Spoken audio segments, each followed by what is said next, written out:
हम लोग पहला बार है इलेक्ट्रॉनिक कॉन्फ़िगरेशन पढ़े थे, तो ध्यान दीजिए बाबू। इलेक्ट्रॉनिक जो कॉन्फ़िगरेशन है इसका मतलब होता है इलेक्ट्रॉन का बंटवारा। किसका बंटवारा? जब इलेक्ट्रॉन को भिन्न भिन्न सब सेल पर बांट दिया जाता है तो इस प्रक्रिया को इलेक्ट्रॉनिक कॉन्फ़िगरेशन कहा जाता है। इलेक्ट्रॉनिक कॉन्फ़िगरेशन की जो शुरुआत थी बोर के परमाणु मॉडल में कमियां निकलने के बाद आई। इसकी शुरुआत सबसे पहले एजीम्यूथल नामक साइंटिस्ट ने किया था। किसने सर? एजीम्यूथल। उसने क्या कर दिया कि अलग अलग सब सेल पर जब इलेक्ट्रॉन को बांट दिया तो इस बांटने की प्रक्रिया का नाम रखा गया इलेक्ट्रॉनिक कॉन्फ़िगरेशन। क्या नाम रखा गया? इलेक्ट्रॉनिक कॉन्फ़िगरेशन का कुछ कुछ फॉर्मूला भी बनाए जो आप लोग याद है, 1s2s2p3s3p4s3d। ये जब इस तरह से क्रोमियम का निकालिएगा तो एजीम्यूथल के अनुसार और साइंस के अनुसार ये होना चाहिए। जब लैब में एक हुंड नामक साइंटिस्ट आता है और ये जैसे ही चेक करता है कि भाई एजीम्यूथल जितना भी इलेक्ट्रॉनिक कॉन्फ़िगरेशन का फॉर्मूला दे रहा है, कॉन्सेप्ट दे रहा है, क्या वह सही है या गलत है, तो जब हुंड चेक करने लगता है तो देखता है कि जावना जावना जावना जावना एलिमेंट के लास्ट में डी ऑर्बिटल आता है तो ओकरा में ना कोनो कोनो भी काम नहीं कर रहा है इलेक्ट्रॉनिक कॉन्फ़िगरेशन का ये फॉर्मूला। तो उस समय हुंड जो है ना एजीम्यूथल के सामने एक मुद्दा रख देता है कि भैया आपने बोला है कि जो होता है इस तरह से हम इलेक्ट्रॉन का बंटवारा करेंगे तो इलेक्ट्रॉनिक कॉन्फ़िगरेशन होकर कंप्लीट हो जाएगा, ऑर्बिटल पूरा तरह से कंप्लीट हो जाएगा। लेकिन जिसके लास्ट में डी ऑर्बिटल आ रहा है उसमें तो हम लोग का फॉर्मूला काम नहीं कर रहा है। इस पर जो है ना एजीम्यूथल जो होता है वो पूरा तरह से कदम आगे काम नहीं कर रहा था। हुंड जो होता है एक पर रिसर्च करके बताता है कि जावना जावना एलिमेंट के लास्ट में डी ऑर्बिटल आता है बाबू उन्हीं एलिमेंट में गड़बड़ी देखने को मिला। जैसे मान लीजिए कि हम लोगों के अनुसार इलेक्ट्रॉनिक विन्यास क्रोमियम का 1s2 2s2 2p6 3s2 3p6 4s2 3d4 होगा ना। लेकिन लैब में जब चेक किया गया ना तो यह इसका इलेक्ट्रॉनिक विन्यास होता है गलत पाया गया। इलेक्ट्रॉनिक कॉन्फ़िगरेशन ये वाला पाया गया 1s2 2s2 2p6 3s2 3p6 4s1 3d5 ये देखा गया।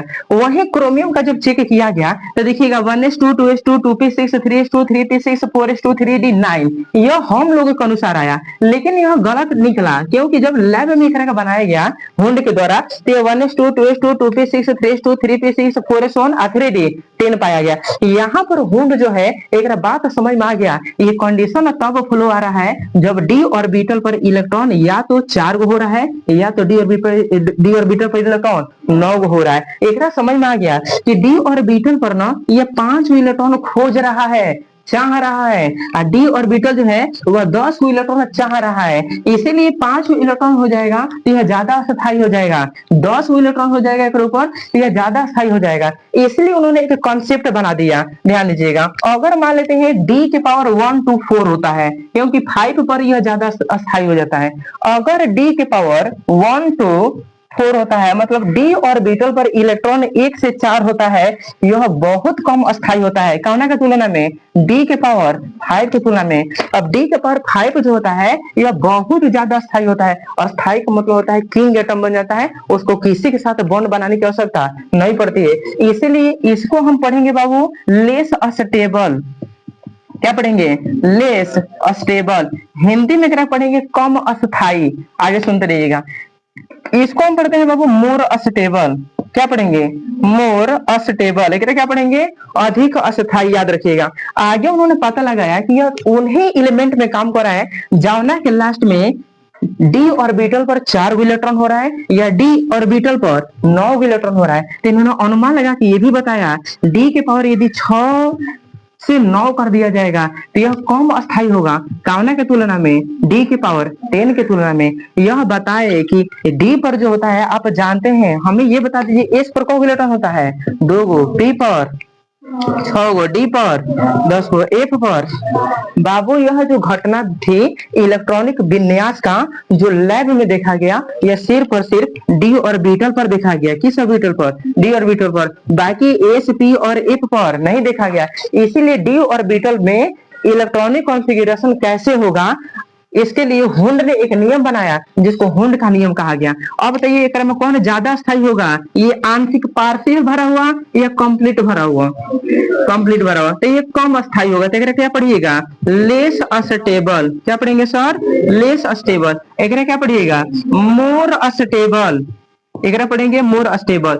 जब हुंड आता है तो देखता है कि जावना जावना के लास्ट में, जावना जावना एलिमेंट के लास्ट में डी ऑर्बिटल आता है, खास करके लास्ट में या तो 4 आता है या तो 9 आता है। उन्हीं तत्वों में इलेक्ट्रॉनिक विन्यास गड़बड़ा रहा था, इसलिए उन्होंने एक दिमाग लगाया, रिसर्च करके जब ये पता लगाया तो इन्होंने पता लगाया कि जो पहले वाला जो ये तब उत्पन्न होता है जब डी पर को इलेक्ट्रॉन हो 4 गो या डी पर को इलेक्ट्रॉन हो 9 गो। इन्होंने ये पता लगाया कि जब 4 इलेक्ट्रॉन हो या 9 गो इलेक्ट्रॉन हो तो ये पहले वाला जो ऑर्बिटल होता है या सबसेल होता है, जिसको हम एस सबसेल यहाँ पर लिखे हैं, यह एक इलेक्ट्रॉन ना डी ऑर्बिटल को दान में दे देता है। और जैसे ही दान में दे देगा तो हाई हो जाएगा 4 से 1, आई हो जाएगा 3d5। अब तो 3d5 पर ये जो एलिमेंट है यह ज्यादा स्थायी हो जाएगा। कौन सा हो जाएगा? ज्यादा स्थायी हो जाएगा। वहीं इसको देख लीजिए 3d9 जब इलेक्ट्रॉनिक कॉन्फ़िगरेशन निकाला जाता है, लैब में 3d10 पाया गया। अब यहाँ पर हुंड जो होता है वो चक्रों पर गया कि दरअसल में हकीकत क्या है। तो यहाँ पर उन्होंने रिसर्च करके ये पता लगाया कि पहले वाला जो एस ऑर्बिटल है यह एक इलेक्ट्रॉन दान में दे रहा है, किसको? डी ऑर्बिटल को, जिसके चलते इसका जो होता है अष्टक पूरा हो जा रहा है या इसके पर इलेक्ट्रॉन जो होता है पूरा कंप्लीट हो जा रहा है। ज्यादा जब कंप्लीट हो जाएगा, जैसे कि डी पर या तो 5 होना चाहिए या तो 10 होना चाहिए, तभी ज्यादा स्थायी होगा। एक इलेक्ट्रॉन की कमी है, इसीलिए एस ऑर्बिटल होता है यह दानी ऑर्बिटल होता है, इसलिए एक इलेक्ट्रॉन किसको दे देगा? डी वाली को दे देगा, जिसके चलते डी पर इलेक्ट्रॉन 10 हो जाएगा और यह पूरा तरह से अस्थायी हो जाएगा। याद रहेगा बाबू? ठीक है। इसीलिए अगर बोर्ड में क्वेश्चन आता है क्रोमियम का या कॉपर का, अभी बहुत सारा तत्व है जो आज हम पढ़ाने वाले हैं, तो याद रखिएगा बाबू, उन्हीं एलिमेंट में हुंड का नियम काम करता है जिस एलिमेंट के लास्ट में डी ऑर्बिटल हो, और डी ऑर्बिटल में भी उसी एलिमेंट के लिए काम करता है जिस पर डी पर या तो 4 इलेक्ट्रॉन हो या तो 9 इलेक्ट्रॉन हो। अब 4 इलेक्ट्रॉन रहेगा तो एक इलेक्ट्रॉन पहले वाले से लेके वह डी के पावर 5 बना लेगा। क्या बना लेगा? और जब डी के पावर 5 बन जाएगा तो वो आधा भर गया। कितना भर गया? आधा, क्योंकि डी पर कौन इलेक्ट्रॉन होता है? 10 गो। अब 5 हो जाएगा तो आधा भर गया, आधा भर गया तो वो अस्थायी हो जाता है। कौन होता है बाबू? अस्थायी हो जाता है।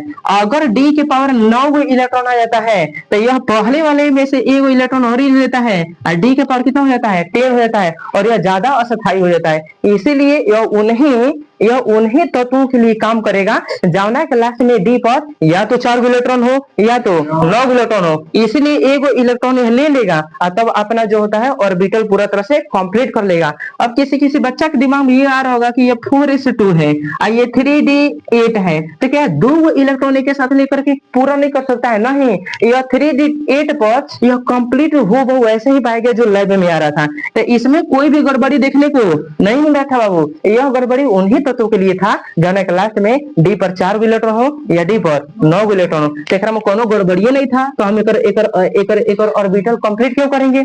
ये तो जैसे था वैसे देखा गया। और सुनिए, इसीलिए आप पूछिए, हो गया? समझ आ गया होगा? ठीक है। तो इसीलिए डी ऑर्बिटल पर कितना इलेक्ट्रॉन होना चाहिए? या तो 4 गो या तो 9 गो, तबे हुंड का नियम ओकरा में काम करेगा और बनाए ढंग आएगा। अगर बोर्ड में इलेक्ट्रॉनिक कॉन्फ़िगरेशन से क्वेश्चन आएगा तो याद रखिएगा क्रोमियम और कॉपर को ध्यान में रख करके जाइएगा।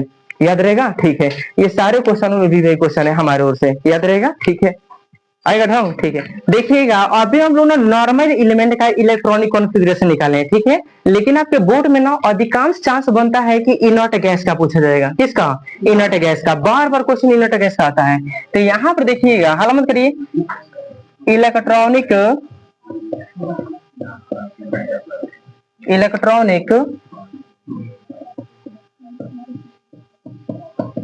Configuration of inert gas. Hindi बता दीजिए, अक्रिय गैस का इलेक्ट्रॉनिक विन्यास। सब लोग ध्यान से समझेंगे बुटबॉट। Electronic configuration of inert gases, ध्यान देना है। इनर्ट गैस जो है 6 गो, तो आप लोग भी जानते हैं कौन होता है बाबू? 6 गो। कौन कौन था? तो ध्यान दीजिएगा, एक था हीलियम। कौन था? हीलियम। और दूसरा क्या था सर? हीलियम के बाद नियॉन, नियॉन के बाद आर्गन। कौन था? आर्गन। और चौथा क्रिप्टन, यही था ना? उसके बाद बाबू जेनॉन, उसके बाद बाबू रेडॉन लिख दें, ठीक है। ये 6 गो अक्रिय गैस है। इसका परमाणु संख्या आप लोग पता होना चाहिए। हीलियम का परमाणु संख्या 2 होता है, नियॉन का 10 होता है, आर्गन का 18 होता है, क्रिप्टन का 36 होता है, जेनॉन का 54 होता है और रेडॉन का जो होता है 86 होता है। कितना होता है? 86। और फिर ये किसी का परमाणु संख्या हमको याद नहीं हो तो कैसे निकालेंगे? वेट करिए, पीटी पढ़ेंगे तो समझा देंगे। ये हो गया बाबू। एक ट्रिक भी बताए थे आज की हिरनी, कौन सी बताए थे? अगर एक तरह का सीरीज में याद रखना हो तो याद रखिएगा, हीना, नीना और करीना, लड़की के नाम है हीना, नीना और करीना की जीरोक्स रानी। ठीक ना? एक लड़की है जो 3-4 लड़की का टू कॉपी है, मिलता जुलता। और यहाँ देखिएगा हीना, नीना और करीना की जीरोक्स रानी। याद रहेगा? बोलिए एक बार, हीना, नीना और करीना की जीरोक्स रानी। याद रहेगा? ठीक है, हीना, नीना और करीना की जीरोक्स रानी, ये सीरीज में याद रखिएगा। अब एक हम लोग इलेक्ट्रॉनिक विन्यास निकाल लेते हैं। कोई हल्ला नहीं करिए। हीलियम है तो पहले का फॉर्मूला क्या है? 1s2। जिनको ही 1s2 नहीं याद है अपना कॉपी में निकाल कर रख ले, तो 1s2 लिख ले। ठीक है, आई क्या है बाबू? 10 नो, तो कैसे लिखे? 1s2, 2s2, 2p6। क्लियर हो गया? देखिएगा, 2 2 4 4 6 10। नियोन का हो गया ना? ठीक है। आर्गन का देख लीजिए, 1s2, 2s2, 2p6, 3s2। कम हुआ 10 2 12। 1s 2s 2p 3s 3p। Solid है। देखिएगा, 2 2 4 4 6 10, 10 2 12 12 6 18। बाबू इसका एक नेचर ये है कि ये सारा p ऑर्बिटल के एलिमेंट है। p ऑर्बिटल के एलिमेंट जो होते हैं ना, हीलियम को छोड़ करिए, सारे एक अष्टक पूरा हो जाएगा। मतलब एक ऑर्बिटल पूरा तरह से इलेक्ट्रॉन से भरा रहेगा, क्योंकि p पर कौन इलेक्ट्रॉन होता है? 6 हुआ। 100 कोण क्लास में 6 p पर 6 वही इलेक्ट्रॉन आएगा। मतलब कि जब तक लास्ट में p नहीं आता है तब तक आप इलेक्ट्रॉनिक कॉन्फिगरेशन निकालते रहिए। आज ये krypton 1s 2s 2p 3s 3p 4s 3d 4p। आगे ना p। अब भरिए रह गए 2 2 6 ना, 2 6 2 10। आई पर कितना लिख दें? 6। कंप्लीट होगा? कितना होगा कंप्लीट? चेक कर लीजिए। 36 10 गो और 10 10 20 गो, 20 को 10 को 30 को, 30 और 6 36। याद रहेगा। चलिए उसी तरह से इसका निकालिए। आप लोग 1s 2s 2p निकाले हैं? 1s 2 पेपर बोले कॉपी में देख लीजिएगा। तो चलिए हमारे साथ बोलिए। पहला क्या है? 1s, दूसरा 2s, तीसरा 2p, आगे 3s, उसके बाद 3p, 3p के बाद 4s, उसके बाद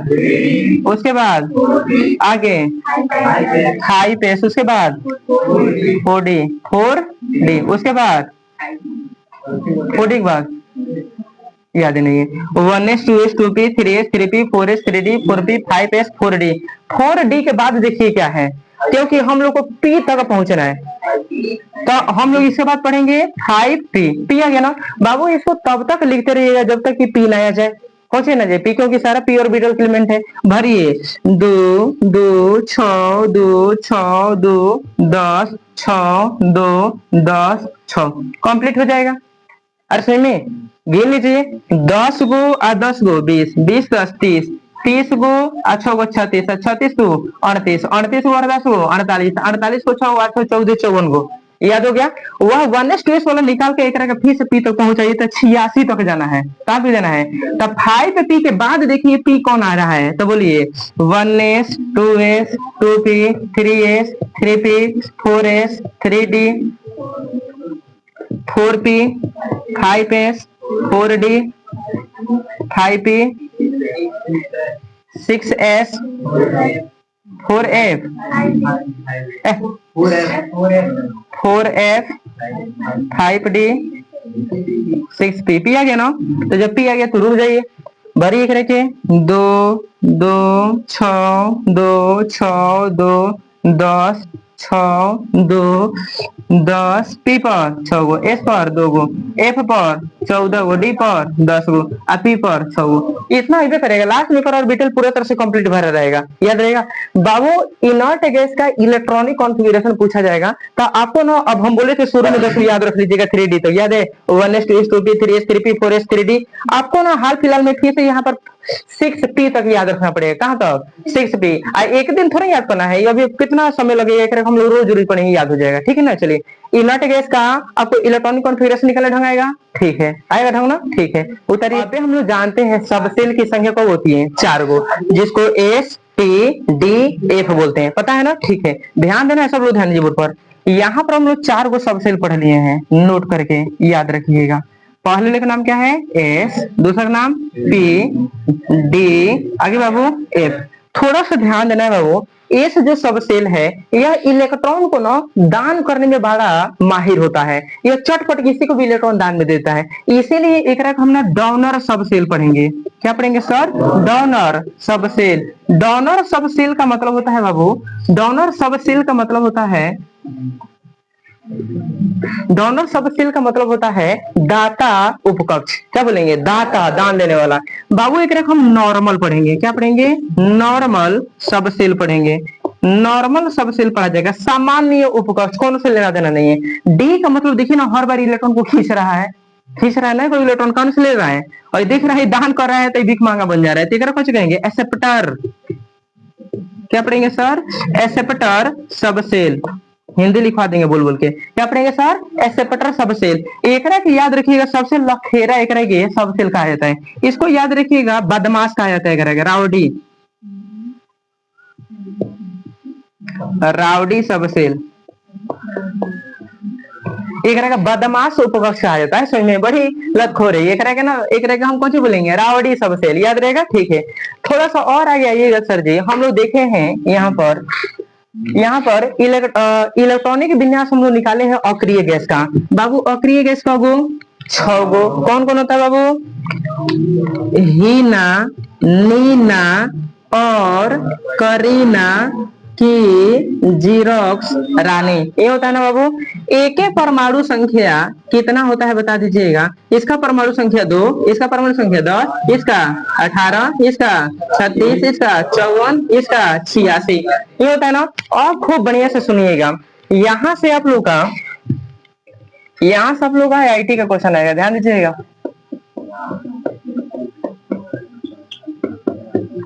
हम लोग पढ़ने जा रहे हैं electronic configuration in the form of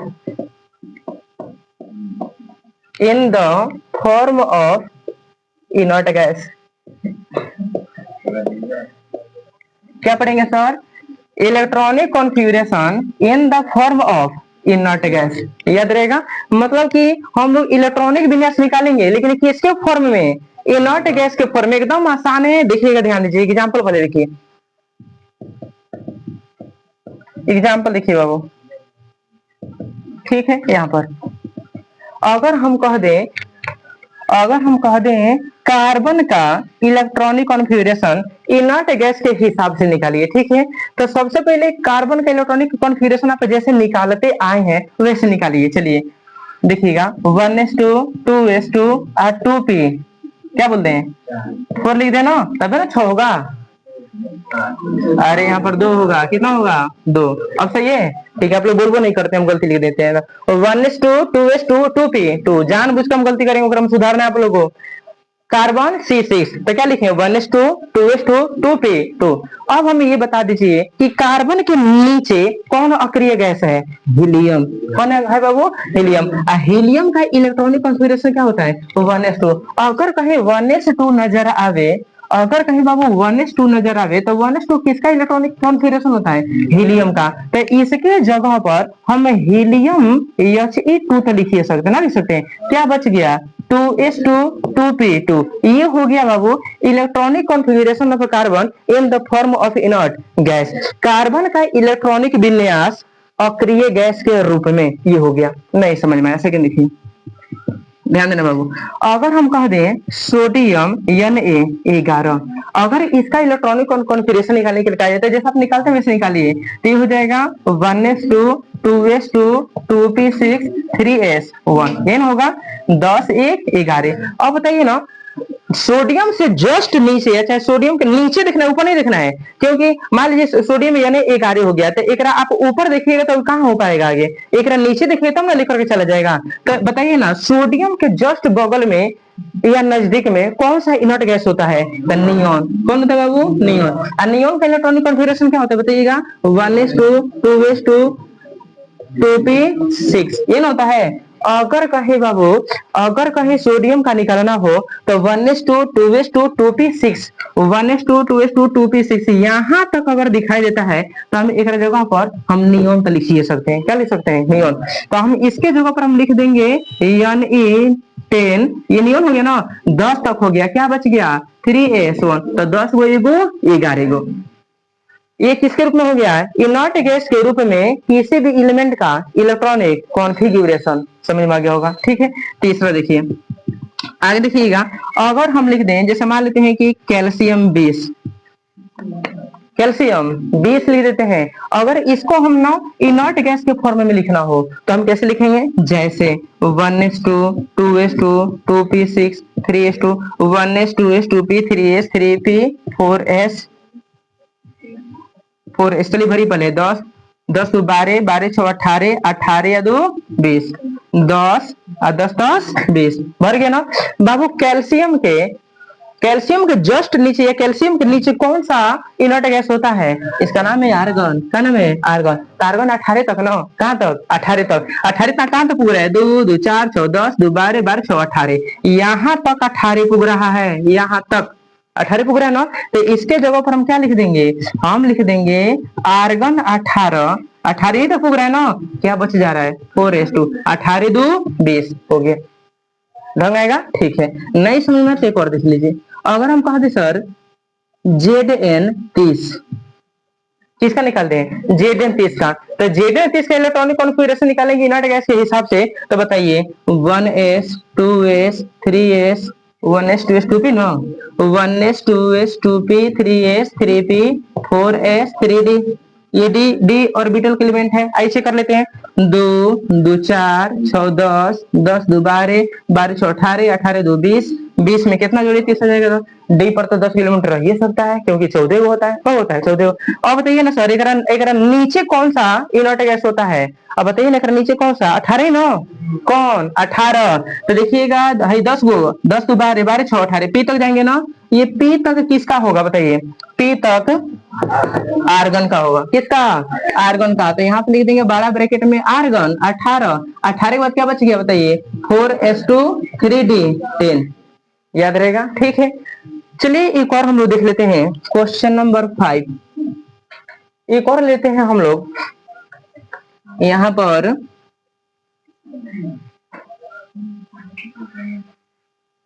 एक बाद कोनो एक एलिमेंट ले लीजिए, मॉलिब्डेनम का 42 लिखे थे ना। देखिए तो एक पहले वाला में जो होमवर्क में दिए थे, मॉलिब्डेनम MO 42।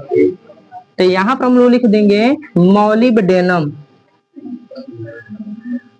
42। यही था ना, देख लीजिएगा यही था। अब चलिए हमको ये बताइए साथे साथे में 1s 2s 2p 3s 3p 4s 3d आगे 4p 5s आगे 4d। यही था।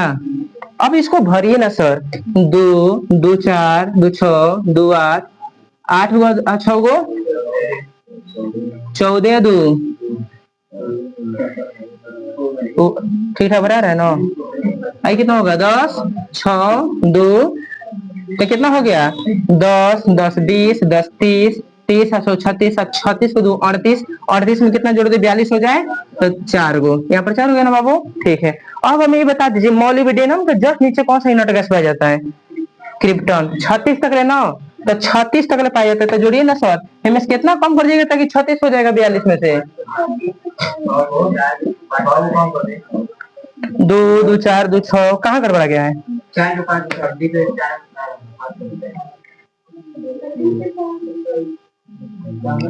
हाँ ठीक है। एक के यहाँ पर हम एगो कम कर देंगे और यहाँ पर क्या कम कर देंगे? हाँ, हम लिखे नियम से। ठीक है। अब हमको क्या पुराना है बताइए ना? 36 ना। तो 36 कहाँ ले पुग रहा है बताइए? 6 निकाल दें,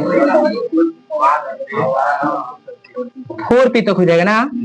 ये ना आप लोग। तो चलिए क्या लिखें? क्या लिखें? क्रिप्टन क्रिप्टन क्या बच गया बाबू? 5s1 और 4d 5। याद रहेगा? तो ये जो हम लोग इलेक्ट्रॉनिक कॉन्फ़िगरेशन सीखे हैं किसके हिसाब से सीखे हैं?